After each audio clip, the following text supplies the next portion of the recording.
উসমান গনি জিন্নুরাইন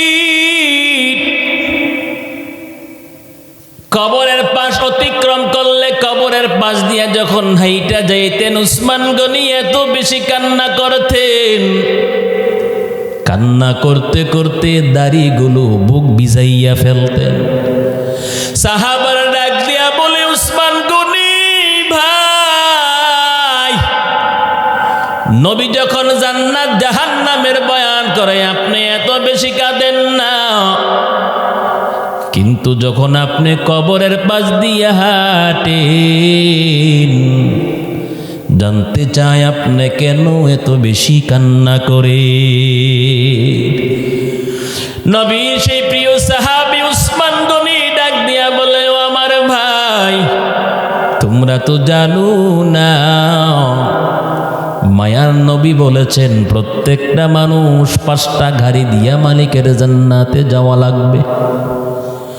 প্রত্যেকটা মানুষ 5টা ঘাটি বাড়ি দিয়া রবের জান্নাতে যাওয়া লাগবে। 5টা ঘাটির মধ্যে প্রথম নাম্বার ঘাটি হলো কবর। যেই বান্দা বান্দি কবরের মধ্যে আটকায়া যাবে, ধরা পড়বে, বাকি 4টা ঘাটি আল্লাহ তার জন্য আরো কঠিন বানাইয়া দিবে। কবর এমন একটা ঘর, দিনের বেলা নৌজওয়ান যুবকরাও কবর দেখলে ভয় পায়, দৌড় মারে। কথা কোন ঠিক না বেঠি? কত আল্লাহর বান্দা যুবক নিজের আপন মা বাবার কবরের পাশেও যায় না ভয়, নিজের আপন দাদা দাদির কবরের কাছেও যায় না, দিলের মধ্যে একটা ভয় কাজ করে। কথা কোন ঠিক না বেঠি? কিন্তু বাবা এত পরিশ্রম করিয়া ডানে বামে কামাই কইরা যে বাড়িটা এত সুন্দর কইরা বানাইলাম, সেই বাড়ির মধ্যে কিন্তু আমি আপনি বেশি দিন থাকতে পারবো না। আর এই বাড়িটা আপনার আমার আসল বাড়ি না। বলে প্রত্যেকটা মোমেনের আসল বাড়ি হলো কবর। বলেন তো আমাদের আসল বাড়ি কোনটা? বলেন তো আপনার আমার আসল বাড়ি কোনটা? নবীর উম্মত, যেই কবরের মধ্যে কিয়ামত পর্যন্ত একটা মানুষ থাকবে, যেই কবরকে বলা হয় আলমে বরজখ।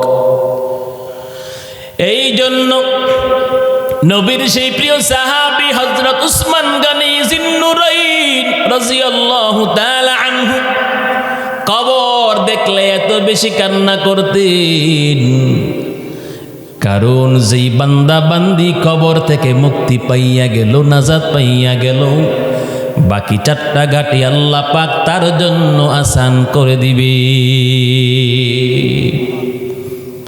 আমার আপনার মায়ার নবী বলেন, দুনিয়ার উম্মত বেশি বেশি তোমরা কবর জিয়ারত করো, কারণ কবর জিয়ারত পরকালকে স্মরণ করাইয়া দেয়। বেশি বেশি তোমরা কবর জিয়ারত করো, কারণ কবর জিয়ারত হাসরের ভয়াবহ বিভীষিকা ঘটনাকে স্মরণ করাইয়া দেয়। অন্যায় দেখার পরও কিন্তু তারা প্রতিবাদ করে না, এটাকে বলে না আছে না নাই, বিচার করে না, সমাজের মধ্যে সালিশ বসায়, সেখানে এটা উল্লেখ করে না। আল্লাহ পাক সূরা বনী ইসরাঈলের মধ্যে বলেন, অমান কানা ফি হাযিহি আ'মা ফাহুয়া ফিল আখিরাতি আ'মা ওয়া আদাল্লু সাবিলা। আল্লাহ পাক বলেন, যারা চোখ দিয়া দেখার পর বুঝার পর তারা না বুঝার ভান করে, যারা সত্যটাকে জানার পর না জানার ভান করে, 2 চোখ দিয়ে দেখার পর না দেখার ভান করে, আল্লাহ পাক বলেন আমি আল্লাহ হাসরের ময়দানে তাদেরকে পথভ্রষ্ট এবং অন্ধ বানাইয়া উঠাবো। আল্লাহ পাক বলেন সমাজের মধ্যে ন্যায় কোনটা অন্যায় কোনটা দেখো, কোনটা সত্য কোনটা মিথ্যা দেখার পর সমাজের মধ্যে যারা 9 6 দিয়া বুঝ দিয়া রাখবে, বুঝার পরেও না বুঝার বাহানা করে আছে না নাই? দেখার পরেও না দেখার বাহানা করে আছে না নাই? তাদেরকে আল্লাহ পাক বলেন ওমান কানা ফি হাযিহি আ'মা ফাহুয়া ফিল আখিরাতি আ'মা ওয়া আদাল্লু সাবিলা। দল্লুন শব্দের অর্থ হলো পথভ্রষ্ট। আল্লাহ পাক বলেন তারাই হলো সবচেয়ে বড় পথভ্রষ্ট। সত্যটা বলার দরকার আছে না নাই? সত্যটা বলার দরকার আছে না নাই? সত্যের পক্ষে কে আওয়াজ দিয়ে বলেন? নবীর উম্মত আল্লাহ পাক বলেন ওয়া কালিলুম মিন ইবাদিয়াশ শাকুর। আল্লাহ পাক বলেন দুনিয়ার মানুষ সত্যটা গ্রহণ করতে চায় না, দুনিয়ার মানুষ মিথ্যার পিছনে দৌড়ায়। আল্লাহ পাক বলেন জমিনের মধ্যে আমি আল্লাহকে আল্লাহ বলে ডাকার মতন বান্দার বড়ই অভাব। আল্লাহ কয় আগেও কম ছিল, বর্তমানেও আল্লাহর জিকির কারণে ওয়ালা আল্লাহর নামাজ পড়ার মতন বান্দার অভাব আছে না নাই? কথা বলেন না কেন? ও নবীর উম্মত আল্লাহ পাক বলেন আমাকে ভয় করে যারা জবানটা দিয়ে সত্য কথা বলবে, ন্যায় কথা বলবে, ন্যায় ফায়সালা দিবে, আমার আপনার মায়ার নবী বলেন একটা পরিবারের মধ্যে যে কর্তা থাকবে যদি পরিবারের মধ্যে ন্যায় কথা বলে, ন্যায় ফায়সালা দেয়, সমাজের মধ্যে যারা মাতাব্বরি করে বিচার আচার করে তারা যদি ন্যায় বিচার করে, তারা যদি ন্যায় ফায়সালা দেয়, রাষ্ট্রের মধ্যে যারা বিচার আচার করে কোর্ট কাচারির মধ্যে তারা যদি ন্যায় ফায়সালা দেয়, ন্যায় বিচার করে, আমার আপনার মায়ার নবী ১৫০০ বছর আগে হাদিস বর্ণনা করেন। হযরত আবু হুরায়রা রাদিয়াল্লাহু তাআলা আনহু থেকে হাদিস বর্ণিত। মায়ার নবী রহমতের নবী সারওয়ারে দু আলম আল্লাহ নবী বলেন আল্লাহ পাক হাসরের মত কঠিন ময়দানে ৭ শ্রেণীর মানুষদেরকে ডাইকা ডাইকা আল্লাহর আরশে আজিমের সুশীতল ছায়ার নিচে জায়গা দিবি। মায়ান নবী বলেন এর মধ্যে ১ নাম্বার হলো আল ইমামুল আদিল। পয়গম্বর বলেন এমন একজন নেতা, এমন একজন ইমাম যে ইমাম সমাজের মধ্যে সুষ্ঠু বিচার করবে, ন্যায় বিচার করবে। এমন একজন নেতা যেই নেতা রাষ্ট্রের মধ্যে ন্যায় বিচার করবে, ন্যায় ফায়সালা দেবে।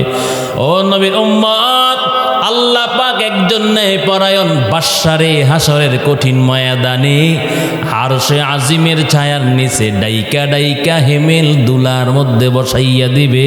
চিল্লায়া বলেন সুবহানাল্লাহ। বলেন তো এবার ন্যায় কথা বলার দরকার আছে না নাই? সত্য কথা বলার দরকার আছে না নাই? সঠিক বিচার করার দরকার আছে না নাই? সঠিক ফায়সালার দরকার আছে না নাই? আল্লাহ পাক বলেন সত্যকে আমি আল্লাহ চিরজীবী করে রাখবো, মিথ্যাকে আমি আল্লাহ ধ্বংস করে দেই। সত্যের পক্ষে আবার আল্লাহ, মিথ্যার পক্ষে নেই ইবলিস শয়তান। আসিদিকু ইউনজি ওয়াল কিযবু ইউহলিক। পয়গম্বর বলেন সত্য মানুষকে মুক্তি দেয়, মিথ্যা মানুষকে ধ্বংস করে। করিনি কথা কয় না? একটা মিথ্যারে বাঁচাইতে গেলে আরো অনেকগুলো মিথ্যা এটার সাথে যুক্ত করতে হয়, কত জোড়াতালি দিতে হয় একটা মিথ্যারে দাঁড় করাইতে গেলে। কথা কোন ঠিক না বেঠি? এই জন্য মায়ান নবী বলেন সত্য মানুষকে মুক্তি দেয়, মিথ্যা মানুষকে ধ্বংস করে। করেনি? আল্লাহ পাক বলেন যারা আমাকে ভয় করবে, সত্য কথা বলবে, এই জবানটা নাড়াইয়া জীবনে আমি আপনি যত কথা বলছি আমাদের কথাগুলো রেকর্ডিং হয় কি না আওয়াজ দিয়া বলেন? হয় কি না আওয়াজ দিয়া বলেন? নবীর উম্মত আল্লাহ পাক ভিন্ন এক আয়াতের মধ্যে বলেন মা ইয়ালফিযু মিন কাউলিন ইল্লা লাদাইহি রাকীবুন আতীদ। আল্লাহ পাক বলেন রাকীবুন আতীদ, সদা সর্বদা প্রস্তুত। তোমাদের দুই কাঁধের মধ্যে দুইজন লেখক কাতেব। বলে জবানটা নাড়াই একটা শব্দ উচ্চারণ করতে দেরি হয়, সেই শব্দটা লিখতে দেরি করে না। আল্লাহ পাক বলেন প্রত্যেকটা মানুষের কাঁধের মধ্যে ফেরেশতা আছে না নাই? ফেরেশতাদের নাম কি আল্লাহ তাও কোরআনের মধ্যে উল্লেখ করছেননি? কিরামান কাতিবিন ইয়ালামুনা মা তাফআলুন ইন্নাল আবরারা লাফি নাঈম ওয়া ইন্নাল ফুজ্জারা লাফি জাহিম ইয়াসলাউনাহা ইয়াউমাদ্দিন ওয়া মা হুম আনহা বিগাইবিন ওয়া মা আদরাকা মা ইয়াউমুদ্দিন সুম্মা মা আদরাকা মা ইয়াউমুদ্দিন ইয়াউমা লা তামলিকু নাফসুন লিনাফসিন শাইআ ওয়াল আমরু ইয়াউমা ইযিল লিল্লাহ। যেই ফেরেশতা আমাদের জীবনে আমরা জবান দিয়ে যা কিছু বলি এগুলো লেখিনি, কথা কয় না? যেই ফেরেশতারা লেখে তাদের নাম আল্লাহ কোরআনের মধ্যে উল্লেখ করছেননি, কথা কয় না? করছেননি। ও নবীর উম্মত, কারণ মানুষ এমনি তো মিথ্যা বলতে বলতে অভ্যস্ত, যার কারণে আল্লাহ পাক হাসরের ময়দানে বেনামাজি গুনাহগার তাদেরকে আল্লাহ জিজ্ঞাসা করবে, কেন নামাজ পড়ো নাই, কেন পর্দা করো নাই, কেন আমি আল্লাহর জিকির করো নাই, রমজান মাসে রোজা রাখো নাই, দান সদকা করো নাই, আমি আল্লাহ মাল দিলাম বাইতুল্লাহ কেন আসো নাই, হজ করো নাই, কেন সমাজের মধ্যে মীমাংসা না কইরা দ্বন্দ্ব সৃষ্টি করলা, পেছ লাগাইয়া দিলা। আল্লাহ পাক বলবেন কেন জনগণের সম্পদ লুটপাট করে বিভিন্ন দেশের মধ্যে ব্যাংকের মধ্যে জমা করছো। আল্লাহ পাক বলবেন কেন মানুষের হক নষ্ট করেছো, আত্মসাৎ করছো, কেন মায়ের বুক খালি করলা, কেন কত যুবকরে বেহুদা হত্যা করলা। এবার ওই বান্দা বলবে, ও মালিক, আয় আল্লাহ, আমি তো নামাজ পড়ছি, কোরআন পড়ছি, গুনাহ করি নাই, অপরাধ করি নাই। আল্লাহ পাক সেদিন মানুষের জবানের মধ্যে আল্লাহ মোহর মেরে দিবি, কারণ মানুষ মিথ্যা বলায় অভ্যস্ত। একজন গবেষক উনি ওনার গবেষণায় উল্লেখ করেন, বলে বর্তমানে 60% মানুষ মিথ্যা কথা বলে। বলে প্রতি 10 মিনিটের মধ্যে একটা মিথ্যা কথা বলে। একটা মানুষ যখন কথা বলে, ওই গবেষক উনি ওনার গবেষণায় উল্লেখ করলেন প্রতি 10 মিনিটের মধ্যে একটা করে মিথ্যা কথা বলে। কথা কোন ঠিক কয়নি? মিথ্যা কথা। আরো কত মানুষ আছে দেখবেন মিথ্যা না বললে পেটের খাবার হজম হয় না, আছে না নাই? ও নবীর উম্মত, পুঁজি বানাইয়া কত আল্লাহর বান্দা বান্দি পেটের ধান্দা করেনি। আল্লাহ পাক আল্লাহ রব্বুল আলামিন তিনি বলেন, ও বান্দা, কেন আমি আল্লাহরে সাজদা দাও নাই, কেন ইবাদত বন্দেগি করো নাই, রোজা পালন করো নাই? ওই গুনাহগার বান্দা বলবে, হে মালিক, কই আমি তো নামাজ পড়লাম, কোরআন পড়লাম, পর্দায় চললাম, হালাল হারাম তো মিস করে খাইলাম। আল্লাহ রাব্বুল আলামিন মিথ্যাবাদীর জবানটা বন্ধ করে দিবে। এবার আল্লাহ রাব্বুল আলামিন হাতের জবান খুলে দিবে, পায়ের জবান আল্লাহ খুলে দিবেন। তাও আল্লাহ পাক সূরা ইয়াসিনের মধ্যে উল্লেখ করেছেন, আল-ইয়াউমা নাখতিমু আলা আফওয়াহিহিম ওয়া তুকাল্লিমুনা আইদিহিম ওয়া তাশহাদু আরজুলুহুম বিমা কানু ইয়াকসিবুন। আল্লাহ পাক বলেন, হাসরের ময়দানে আমার বান্দা বান্দি আমি রবের সাথে মিথ্যা কথা বলবে, আমি আল্লাহ জবানটা বন্ধ করে দেব। আমি আল্লাহ হাতের জবান খুলে দেব, পায়ের জবান আমি আল্লাহ খুলে দেব। এবার হাত আল্লাহর সাথে কথা বলবে, এই জালেমের বিরুদ্ধে সাক্ষী দিবে আর বলবে, ও মালিক, কলমের গুতা দিয়া লক্ষ লক্ষ টাকা অবৈধভাবে ইনকাম করছে। কথা কোন ঠিক না বেঠি? ক্ষমতা পাইয়া হাত দিয়া নিরীহ জনগণে ইচ্ছা মতন ধুলাই করছে। কথা কোন ঠিক না বেঠি? আল্লাহর সাথে সাক্ষ্য দিবে হাত। আমাদের দামি দুইটা পাল্লার কাছে বলবে, আল্লাহ, এই নাফরমান আমি পাওয়ার মাধ্যমে কত অপরাধের জায়গায় দৌড়াইল, কত গুনার কাজে দৌড়াইল, গুনার রাস্তায় দৌড়াইল। এইভাবে প্রত্যেকটা অপরাধের ব্যাপারে আল্লাহর কাছে জবানবন্দি দিবে মানুষের অঙ্গ প্রত্যঙ্গ। ও নবীর উম্মত, অতএব হাত দ্বারা গুনাহ করতে সতর্কতা অবলম্বন করা লাগবে। হাত দিয়ে অপরাধ করার সময় সতর্কতা অবলম্বন করা লাগবে। পা দিয়া গুনার রাস্তায় যাওয়ার সময় সতর্কতা অবলম্বন করা লাগবে। কারণ এই হাত আল্লাহ কোরআনেই বলেছেন, কোনো মিথ্যা কথা না রে ভাই। আল্লাহর কোরআন সত্য, নবীর হাদিস সত্য। আল্লাহ তো বলেছেন এই হাত মানুষের বিরুদ্ধে তার রবের কাছে সাক্ষী দিবে, এই পা তার রবের মানুষের বিরুদ্ধে তার রবের কাছে সাক্ষ্য দিবে। অতএব হাত দিয়া যদি আমরা আল্লাহর কোরআনটা ধইরা পড়ি, আল্লাহকে যদি হাত দিয়া সাজদা দেই, এই পা দিয়া যদি বাইতুল্লাহ হাইটা হাইটা গিয়ে নামাজে দাঁড়াই, আল্লাহ রাব্বুল আলামিনের সামনে এই হাত আপনার আমার পক্ষে আল্লাহর কাছে সুপারিশ করবে, আল্লাহর কাছে সাক্ষ্য দিবে। আপনার আমার বিপক্ষে না, আপনার আমার পক্ষেই পা আল্লাহর কাছে বলবে, ও মালিক, এই বান্দা সারা রাত্র দাঁড়াইয়া আমি দুইটা পায়ের ওপর ভর কইরা তাহাজ্জুদের নামাজ আদায় করছে। হাত বলবে, রে আল্লাহ,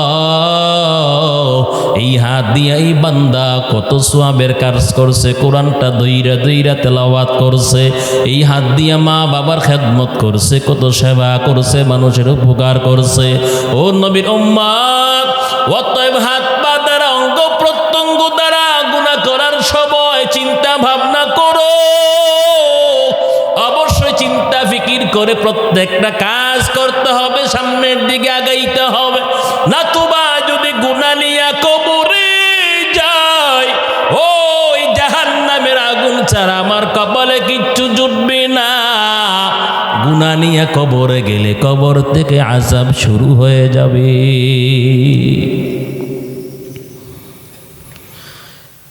গুনাহ নিয়ে যদি আমি আর আপনি অন্ধকার কবরে যাই, আপনার আমার আযাব কিন্তু কবর থেকে শুরু হয়ে যাবে। যার কারণে নবীর একজন প্রিয় সাহাবী হযরত উসমান গনি জিন্নুরাইন রাদিয়াল্লাহু তাআলা আনহু, যিনি মুসলমানদের 3 নম্বর খলিফা, উসমান গনি জিন্নুরাইন কবরের পাশ অতিক্রম করলে কবরের পাশ দিয়ে যখন হাইটা যাইতেন, উসমান গনি এত বেশি কান্না করতেন, কান্না করতে করতে দাড়িগুলো বুক ভিজাইয়া ফেলতেন। সাহাবারা ডাক দিয়া বলে, উসমান গনি ভাই, নবী যখন জান্নাত জাহান্নামের বয়ান করে আপনি এত বেশি কাঁদেন না, কিন্তু যখন আপনি কবরের পাশ দিয়ে হাঁটেন, জানতে চাই আপনি কেন এত বেশি কান্না করে। নবীর সেই প্রিয় সাহাবী উসমান গনি ডাক দিয়া বলে, ও আমার ভাই, তোমরা তো জানো না, মায়ার নবী বলেছেন প্রত্যেকটা মানুষ 5টা গাড়ি দিয়া মালিকের জান্নাতে যাওয়া লাগবে। প্রত্যেকটা মানুষ 5টা ঘাটি পাড়ি দিয়া রবের জান্নাতে যাওয়া লাগবে। 5টা ঘাটির মধ্যে প্রথম নাম্বার ঘাটি হলো কবর। কবরের মধ্যে আটকায়া যাবে, ধরা পড়বে। বাকি 4টা ঘাটি আল্লাহ তার জন্য আরো কঠিন বানাইয়া দিবে। কবর এমন একটা ঘর, দিনের বেলা নৌজওয়ান যুবকরাও কবর দেখলে ভয় পায়, দৌড় মারে। কথা কোন ঠিক না বেঠি? কত আল্লাহর বান্দা যুবক নিজের আপন মা বাবার কবরের পাশেও যায় না ভয়, নিজের আপন দাদা দাদির কবরের কাছেও যায় না, দিলের মধ্যে একটা ভয় কাজ করে। কথা কোন ঠিক না বেঠি? কিন্তু বাবা এত পরিশ্রম করিয়া ডানে বামে কামাই কইরা যে বাড়িটা এত সুন্দর কইরা বানাইলাম, সেই বাড়ির মধ্যে কিন্তু আমি আপনি বেশি দিন থাকতে পারবো না। আর এই বাড়িটা আপনার আমার আসল বাড়ি না। বলে প্রত্যেকটা মোমেনের আসল বাড়ি হলো কবর। বলেন তো আমাদের আসল বাড়ি কোনটা? বলেন তো আপনার আমার আসল বাড়ি কোনটা? নবীর উম্মত, যেই কবরের মধ্যে কিয়ামত পর্যন্ত একটা মানুষ থাকবে, যেই কবরকে বলা হয় আলমে বরজক। এই জন্য নবীর সেই প্রিয় সাহাবী হযরত উসমান গনি জিন্নুরাইন রাদিয়াল্লাহু তাআলা আনহু কবর দেখলে এত বেশি কান্না করতেন, কারণ যেই বান্দা বান্দি কবর থেকে মুক্তি পাইয়া গেল, নাজাত পাইয়া গেল, বাকি 4টা ঘাটি আল্লাহ পাক তার জন্য আসান করে দিবে। আমার আপনার মায়ার নবী বলেন, দুনিয়ার উম্মত বেশি বেশি তোমরা কবর জিয়ারত করো, কারণ কবর জিয়ারত পরকালকে স্মরণ করাইয়া দেয়। বেশি বেশি তোমরা কবর জিয়ারত করো, কারণ কবর জিয়ারত হাসরের ভয়াবহ বিভীষিকা ঘটনাকে স্মরণ করাইয়া দেয়। মায়ার নবী বলেন, প্রতি জুমার নামাজের পর সন্তানগুলি যেন তার আব্বা আম্মার কবরটা জিয়ারত করার জন্য যায়। প্রত্যেক জুমার নামাজের পর পয়গম্বর বলেন, উম্মত তোমরা তোমাদের মা বাবার কবরগুলো জিয়ারত করবা, কারণ কবরের কাছে গেলে পাথরের মতন শক্ত দিলটাও কিন্তু নরম হয়ে যায়। নবীর উম্মত, এই জন্য অপরাধের মাধ্যমে, গুনার মাধ্যমে কবর থেকে আযাব শুরু হয়ে যাবে, হাসরের ময়দান পর্যন্ত আযাব, সেখানেও কিন্তু শান্তি নেই।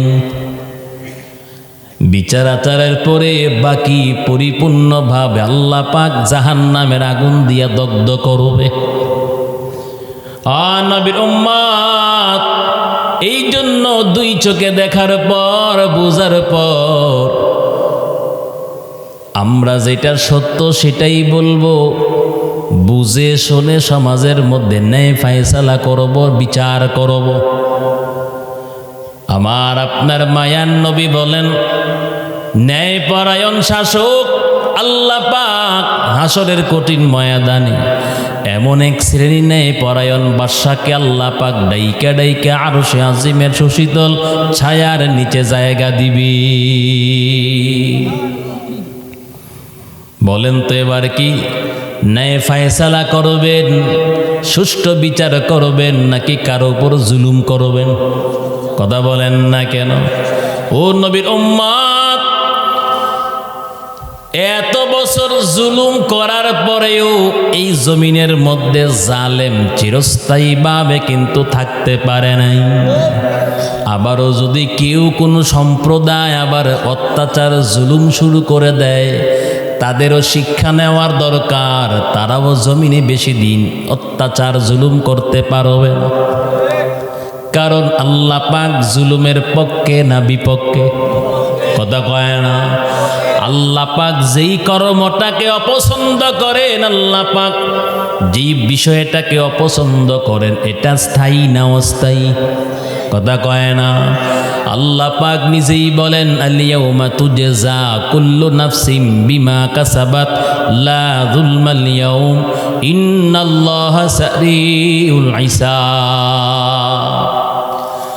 আল্লাহ পাক বলেন হাসরের কঠিন ময়দানে আল-ইয়াউমা তুজজা কুল্লু নাফসিম বিমা কাসাবাত লা যুলমাল ইয়াউম ইন্নাল্লাহা সারিউল হিসাব। আল্লাহ পাক বলেন হাসরের ময়দানে আমি আল্লাহ পাক প্রত্যেককে প্রত্যেকের আমল সম্পর্কে জানাইয়া দেব। জীবনে কে কি কর্ম করেছে আল্লাহ পাক বলেন আমি সবাইরে দেখাইয়া দেব। আল্লাহ পাক বলেন ওই হাসরের কঠিন ময়দানে আমি আল্লাহ একটা ট্রাইব্যুনাল কায়েম করব, আমি আল্লাহ একটা বিচার ব্যবস্থা কায়েম করব। আল্লাহ পাক বলেন আমি আল্লাহ পাক একটা বিচার ব্যবস্থা কায়েম করব। লা যুলমাল ইয়াউম, আল্লাহ পাক বলবেন আমি আল্লাহ বিচার করব, তবে কারো উপর জুলুম করব না। আল্লাহ পাক বলেন আমার কত মুমিন বান্দারা জমিনের মধ্যে ন্যায় বিচার পায় না, কত মিথ্যা মামলায় হয়রানি হইয়া, কত মিথ্যা মামলার আসামি হইয়া জীবন পর্যন্ত চলে গেল। নবীর উম্মত মিথ্যা সাক্ষরের মাধ্যমে কত ওলামায়ে কেরাম পর্যন্ত জীবন দিল। কথা কোন ঠিক না বেটি? ও নবীর উম্মত, আল্লাহ পাক বলেন খবরদার সাবধান, জীবনও কোনোদিন মিথ্যা সাক্ষ্য তোমরা দিও না, কারণ একটা মিথ্যা সাক্ষীর মাধ্যমে একটা মানুষের জীবন ধ্বংস হয়ে যায়। দেখেন না সারা জীবন ভর কোরআনের খেদমত করলো মরহুম আল্লামা দেওয়ার হোসেন সাহিদি সাহেব রহমতুল্লাহি আলাইহি, মিথ্যা সাক্ষর কারণে শেষ পর্যন্ত জালেমের কারাগারে জীবনটা চলে গেল। নবীর উম্মত, আল্লাহ পাক সূরাতুল ফুরকানে বলেন আল্লাযীনা লা ইয়াশহাদুনা যুর ওয়া ইযা মাররু বিল্লাগwi মাররু কিরামা। আল্লাহ পাক বলেন রহমানের বান্দাদের গুণ হলো ওরা জীবনও কোনোদিন কারো বিরুদ্ধে মিথ্যা সাক্ষী দেয় না। অতএব আল্লাহর নবী, মায়ার নবী, রহমতের নবী বলেন ন্যায় পরায়ণ একজন শাসক যে ন্যায় বিচার করবে, সুষ্ঠু বিচার করবে, ন্যায় ফায়সালা দিবে। আল্লাহ পাক এমন একটা সময় 7 শ্রেণীর লোকদেরকে ডাইকা ডাইকা আরশে আজিমের ছায়ার নিচে জায়গা দিবে। কেমন একটা সময় বলবো, সময়টা কেমন? আল্লাহু আকবার। আল্লাহ রাব্বুল আলামিন এমন একটা সময় আরশে আজিমের ছায়ার নিচে 7 শ্রেণীর মানুষের ডাইকা ডাইকা আল্লাহ পাক ছায়া দান করবে। সুন্দর সম্মানের সাথে তাদেরকে চেয়ারের মধ্যে নবী রাসূলদের সাথে বসাইয়া দিবে। যেদিন আল্লাহর আরশে আজিমের ছায়া ব্যতীত আর কোনো ছায়া থাকবে না। আল্লাহর আরশে আজিমের ছায়া ব্যতীত আর ভিন্ন কোনো ছায়া থাকবে না। বর্তমানে একজন কৃষক ভাই জমিনের মধ্যে রৌদ্রের তাপে গায়ের চামড়া পুইরা হাল চাষ করে, দেখবেন যখন আর সহ্য করতে না পারে গাছের ছায়া তালাশ করে।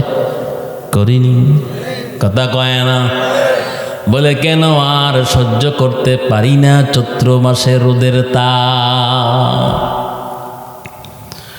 আল্লাহ পাক এমন একটা সময় 7 শ্রেণীর মানুষরে আল্লাহ ডাইকা ডাইকা আরশে আজিমের ছায়ার নিচে জায়গা দেবে। বলে হাসরের ময়দানটা মাটির নিচে হবে না, হাসরের ময়দানটা কিন্তু জমিনের উপরেই হবে। সিরিয়ার জমিন, যে সিরিয়ার জমিনের মধ্যে গত সোমবার রাতের বেলা দখলদার ইসরায়েল বেঈমান বাচ্চাগুলো জাহান্নামীরা 40টা স্থাপনার মধ্যে একাধারে রাতের বেলা বিমান হামলা করল। পুরাটা সিরিয়া দখল করার জন্য প্রচেষ্টা চালাইতেছে দখলদার ইহুদির বাচ্চারা। নবীর উম্মত, ৭৫ বছর পর্যন্ত ফিলিস্তিনের মাজলুম মুসলমানদের উপর নিপীড়িত নির্যাতিত, তাদেরকে কত রকমভাবে হত্যা করতেছে, শহীদ করতেছে। প্রায় ৪৮,০০০ মাজলুম মুসলমানদেরকে তারা এই পর্যন্ত শহীদ করল।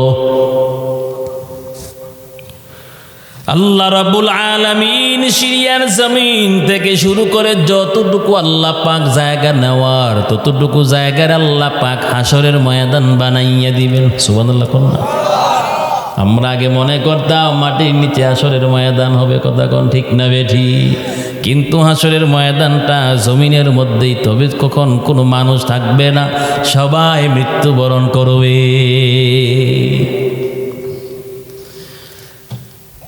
এলাকার মুসলমান, আমার আপনার মায়ার নবীকে আল্লাহ পাক জানাইয়া দিলেন পয়গম্বর, ফায়াদারুহা ক্বাআন সাফসাফা লা তারা ফিহা ইওজাও ওয়ালা আমতা। আল্লাহ পাক সূরাত তাহার মধ্যে বর্ণনা করেন, ও নবী, আমি আল্লাহ পাহাড় সমূহকে আমি আল্লাহ উৎপাটিত করব, আমি আল্লাহ বিক্ষিপ্ত করব, মসৃণ সমতল ভূমি বানাইয়া দেব, মসৃণ করে দেব। নবী আপনি কোথাও কোনো উঁচু উঁচু অট্টালিকা পাবেন না, নবী আপনি কোথাও কোনো গাছপালা বৃক্ষরাজি দেখবেন না। পয়গম্বর আপনি হাসরের ময়দানে উঁচু উঁচু কোনো পাহাড় দেখবেন না, কোনো মোড় দেখবেন না, কোনো ইউটার্ন দেখবেন না। হাসরের ময়দানটা একটা সমতল ভূমি হবে, এমন একটা সমতল ভূমি বলে মানুষ ইচ্ছা করলেই দুনিয়ার জমিনে অপরাধ কইরা পলায়ন করতে পারে, কিন্তু হাসরের ময়দানে গুনাহগাররা, জাহান্নামীরা পলাইবার জন্য কোনো জায়গা তালাশ করে পাবে না, কারণ সেখানে উঁচু নিচু পাহাড় পর্বত কিছুই বলতে থাকবে না। আল্লাহ পাক মসৃণ সমতল ভূমি বানাইয়া দিবি। হাসরের ময়দান কিন্তু একটা হবে রে মুমিন, ওই হাসরের ময়দান একটা, কিন্তু সেখানে যত মানুষ আদম আলাইহিস সালাম থেকে কিয়ামতের আগ পর্যন্ত যত মানুষ পৃথিবীতে আসবে, সমস্ত মানুষ হাসরের ময়দানে থাকবে। আল্লাহ পাক বলেন, পয়গম্বর, হাসরের ময়দান হবে একটা, কিন্তু ওই হাসরের ময়দানে এক একটা মানুষের এক এক রকম হালাত হবে, এক একটা মানুষের অবস্থা বিভিন্নভাবে এক এক রকম হবে, একজনের অবস্থা আরেকজনের অবস্থার সাথে মিল হবে না। আল্লাহ পাক বলেন, পয়গম্বর, ওই হাসরের ময়দানে কারো জন্য হাসরের ময়দানটা হবে রহমত, আবার কারো জন্য হাসরের ময়দানে হবে গজব। কেউ মুসিবতে থাকবে, কেউ রহমতে থাকবে। হাসরের ময়দানে কারো জন্য শান্তি, আবার কারো জন্য শাস্তি, কথা কোন ঠিক না বেঠি? একদিক দিয়া দুনিয়ার জমিনে যারা ভালো কর্ম করেছে, কোরআনের খেদমত করেছে, কোরআন মুখস্থ করেছে, সিনার মধ্যে জায়গা দিল, কোরআনের খেদমত করলো, কোরআন অনুযায়ী আমল করলো, ওই আলেম যে আলেম অনুযায়ী আমল করলো, আল্লাহ পাক এমন ব্যক্তিদেরকে, এমন মনীষীদেরকে, আল্লাহ নবী রাসূলদের সাথে আল্লাহ পাক তাদেরকে আরশে আজিমের ছায়ার নিচে বসাইয়া দিবেন। ভিন্ন আরেক দিক দিয়া আযাবের ফেরেশতারা জাহান্নামীদের পায়ের মধ্যে হাতের মধ্যে শিকল লাগাইয়া টেনে হিঁচড়ে জাহান্নামে নিয়ে যাবে। বলে নবীর উম্মত, কেউ বাবার ঘামের সাগরের মধ্যে সাঁতার কাটবে, কেউ বাবার কারো ঘাম হাঁটু পর্যন্ত হবে। মুফাসসিরিন ইকরাম বলেন, কারো শরীর থেকে ঘাম ঝরতে ঝরতে 70 গজ পর্যন্ত ছড়াইয়া পড়বে। বলে ময়দান কিন্তু একটা, একই ময়দান, একই জায়গা, এক একজনের হালাত কিন্তু ভিন্ন। হাসরের ময়দান কয়টা? প্রত্যেকটা মানুষের হালাত ভিন্ন থাকবে।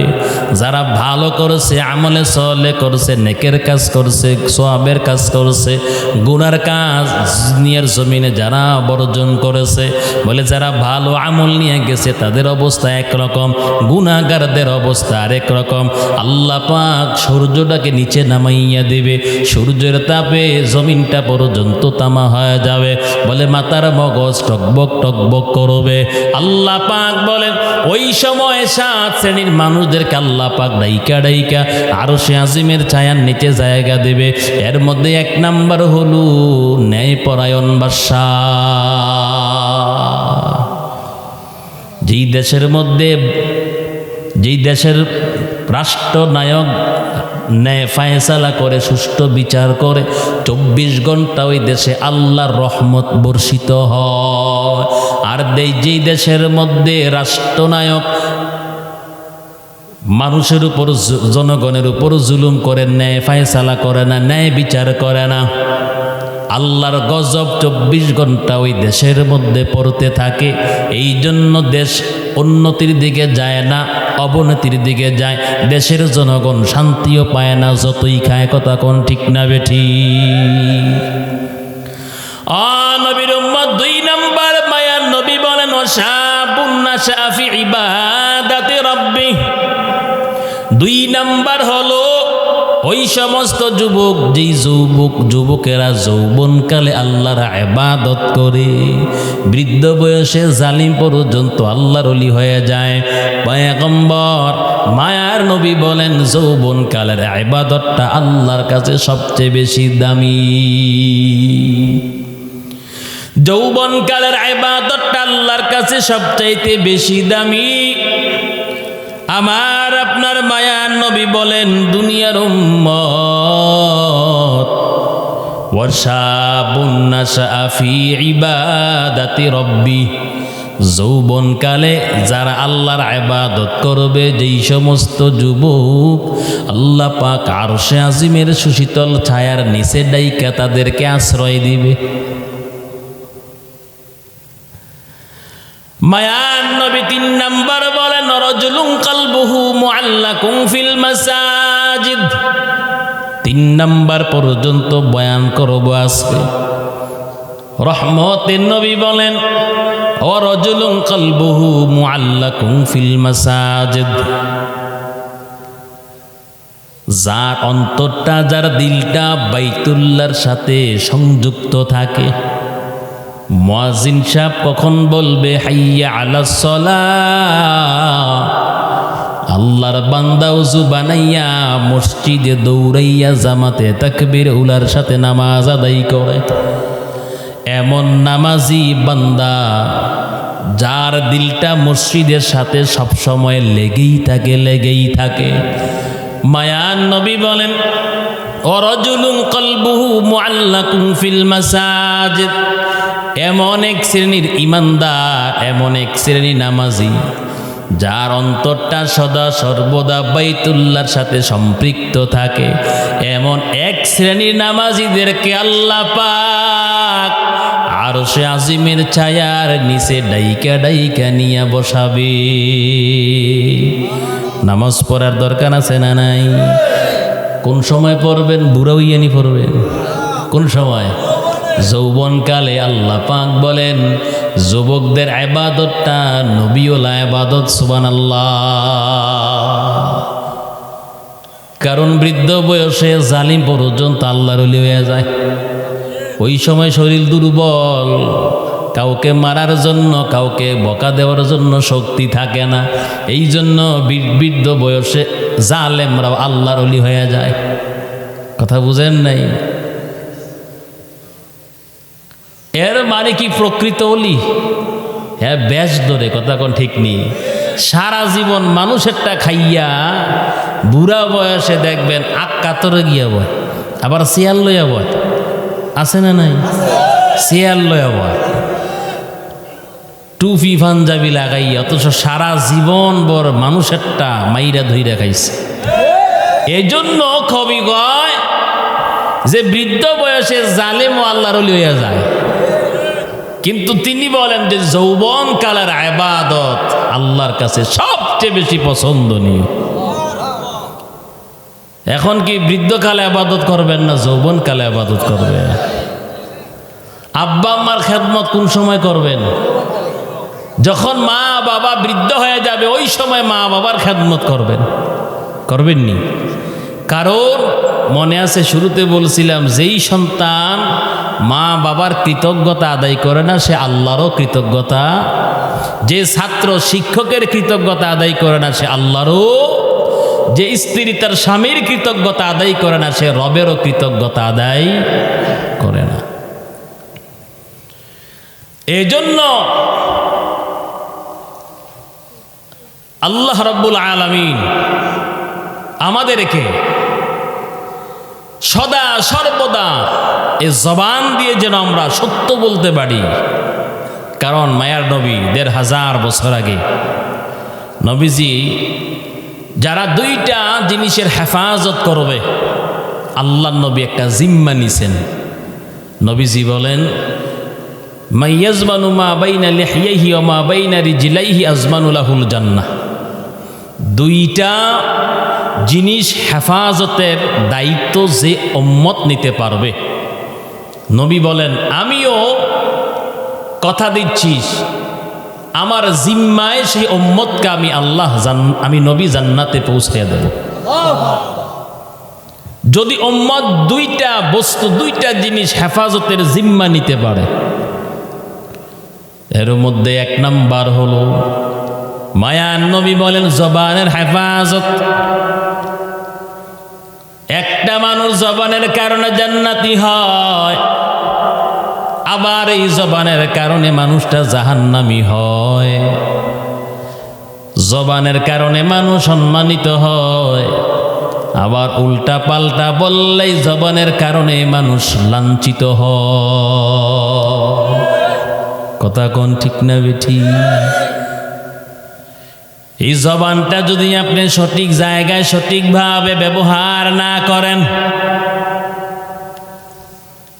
দেখবেন একটা সময় জবানের অপব্যবহার করার কারণে আল্লাহ আপনার উপর গজব নাজিল করেছেন।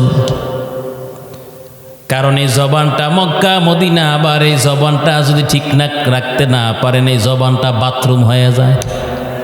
কথা কয় না? এক সপ্তাহের জন্য আপনি 20,000 টাকা নিলেন, 3-4 সপ্তাহ পার হইয়া গেল, আপনারও খবর নাই, টাকারও খবর নাই। কথা কয় না? আছে না নাই? মদিনা এত পবিত্র এত সম্মানিত, আবার জবানটাই কিন্তু বাথরুম হয়ে যায়। কথা কোন ঠিক না বেঠি?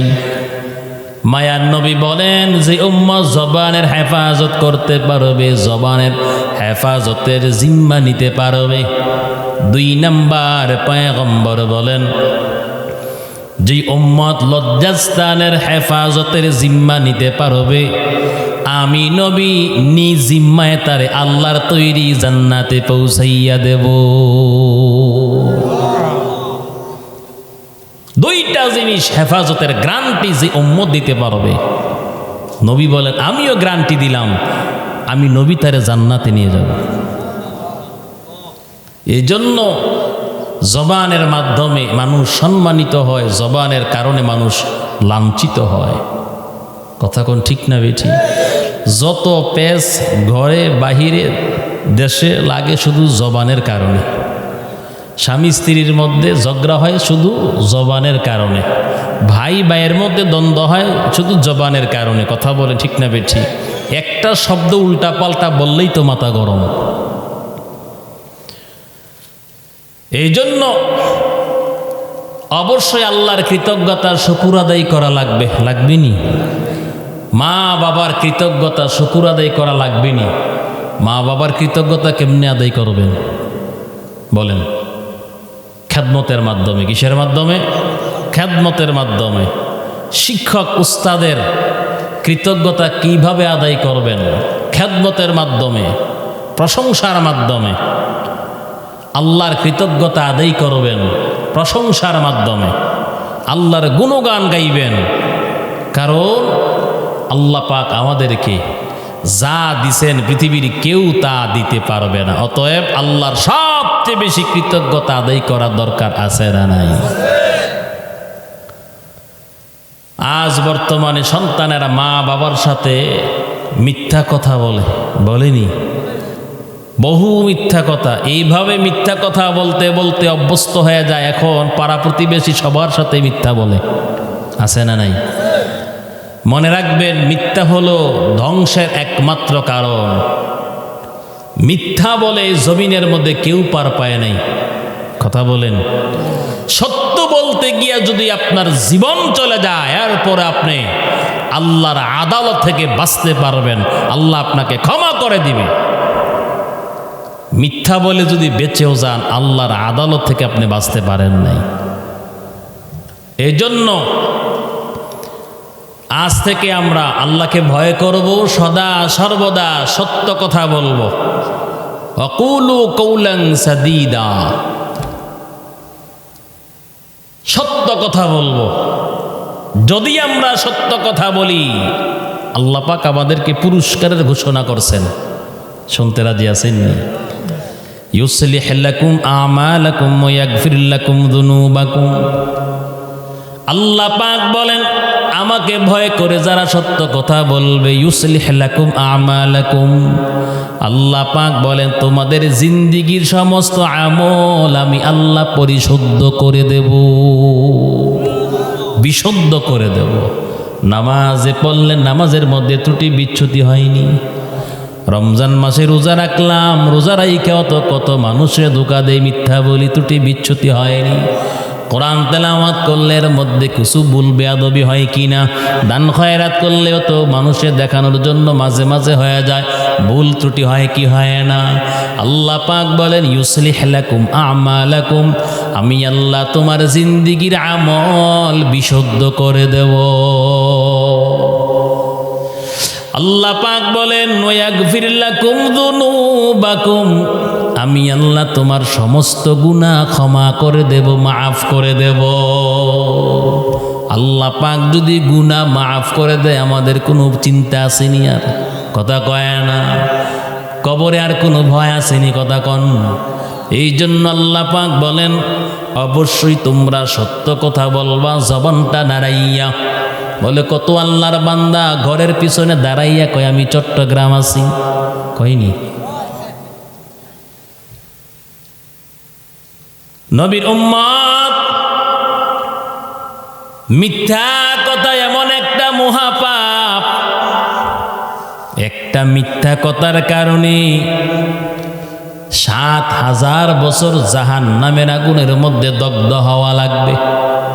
সন্তান উস্তাদের সাথে মিথ্যা কথা বলে, সন্তান মা বাবার সাথে মিথ্যা কথা বলে, ছাত্ররা শিক্ষকদের সাথে মিথ্যা কথা বলে, বলিনি? কথা কয় না? সন্তান মা বাবার সাথে মিথ্যা কথা বলেনি। স্কুল কলেজে না গিয়া কয় কলেজ থেকে আসছি, স্কুল থেকে আসছি, মূলত আসছে খেলার মাঠ থেকে। আছে না নাই? খবরদার, সাবধান। আল্লাহ আমাদের সবাইকে, বৃদ্ধ মা বাবা যাদের আছে তাদের খেদমত করার তৌফিক দান করুক। খবরদার, মাইকের আওয়াজ যাদের কানে পৌঁছলো, আপনাদেরকে বলছি, হয়তো অনেকে ঘরে শুইয়া শুইয়া বয়ান শুনতেছে। আপনাদের যাদের মা বাবা বৃদ্ধ আছে, মা বাবার অবশ্যই প্রচুর শীত, এই শীতের মধ্যে আপনার আব্বা আম্মার খেদমত করবেন। মা বাবার খেদমত করলে আল্লাহর জান্নাত পাওয়া যায়নি? কথা বলেন, জান্নাত পাওয়া যায়নি? আপনার আব্বা আম্মার